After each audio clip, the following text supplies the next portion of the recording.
তো বন্ধুগণ, এবারে শ্রীলেদার্স থেকে একটা স্পেশাল এডিশনের ব্যাগ কিনেছি। তোমরা দেখতে চাও ব্যাগটা? না, এবারে আর শ্রীলেদার্সে যাওয়ার সময় হয়ে ওঠেনি। কিন্তু শ্রীলেদার্সের ব্যাগ জুতোর শপিং না করলে যেন পুজোর শপিং কমপ্লিট হয় না।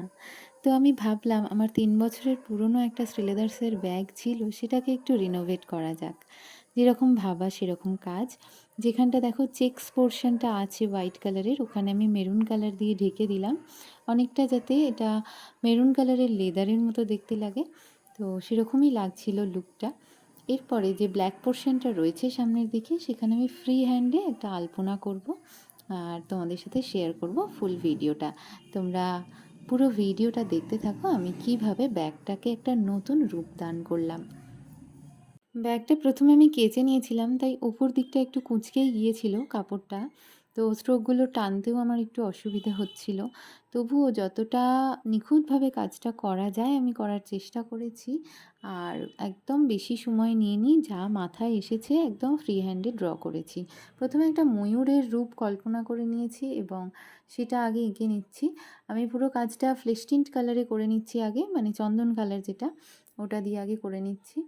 আর দেখো আঁকতে আঁকতে আমার কোথাও কোথাও একটু মোটা, কোথাও সরু হয়ে যাচ্ছে। এটা ওই কাপড়ের কোঁচকানো অংশগুলোর কারণেই হচ্ছে। এখানে পুরো ডিজাইনটাই 000 ব্রাশ দিয়ে করেছি। আস্তে আস্তে ডিজাইনটা কমপ্লিট হচ্ছে। উপরের পোর্শনটা রেডি। এবার নিচের পোর্শনটা যখন যাব, আমি ডান দিকে কাজ করব, উপরেরটা বাঁ দিকে করেছি। কাজটা করতে আমার খুব ভয়ও লাগছিল, কারণ শ্রীলেদার্সের ব্যাগ, তার উপরে নিজের মতো করে আমি এটাকে সাজিয়ে তুলছি। এটাকে নিয়ে আবার পুজোতেও বেরোবো, যদি বেরোই আর কি। তো কেমন লাগবে দেখতে, আমি সত্যিই একটু কনফিউজড ছিলাম। তো ভাবলাম যে করে যখন ফেলেছি শুরু, শেষটা করি, তারপর দেখা যাবে যে এটা নিয়ে বেরোনো যাবে কি না আদৌ। প্রায় এক নিঃশ্বাসে একটা সন্ধ্যের মধ্যে আমি এই কাজটাকে কমপ্লিট করছি। বাড়ির লোককে কিচ্ছু জানাইনি যে এই ব্যাগটার পরিণতি কী হতে চলেছে। আমি শুধু কেচেছিলাম এটুকুনি জানি, কেচে তারপরে কি করব সেটা কিন্তু কেউ জানে না। তো ব্যাগটা ফুল লুকটা আমি যখন ওদেরকে দেখাবো, ওদের রিঅ্যাকশান কী হবে এটাও দেখার বিষয়। আর সেই সঙ্গে দেখব তোমরাও কীরকম রিঅ্যাকশান দাও। ভালো লাগলে অবশ্যই ভালো ভালো কমেন্ট করো, খারাপ লাগলে সেটাও জানিও যে ব্যাগটা একেবারেই ভালো হয়নি, আগের লুকটাই ভালো ছিল। আমি আসলে যে কোনো কাজ শুরু করার সময় ভীষণভাবে কনফিউজড হয়ে পড়ি যে ফাইনালি কাজটা কীরকম দেখতে হবে, বা সবাই ঠিকঠাকভাবে নেবে কি না। তো আমাকে অনেকেই বলে যে সবার কথা অত চিন্তা করে লাভ নেই, তোমার যদি ভালো লাগে তো সেটাই আসল কথা।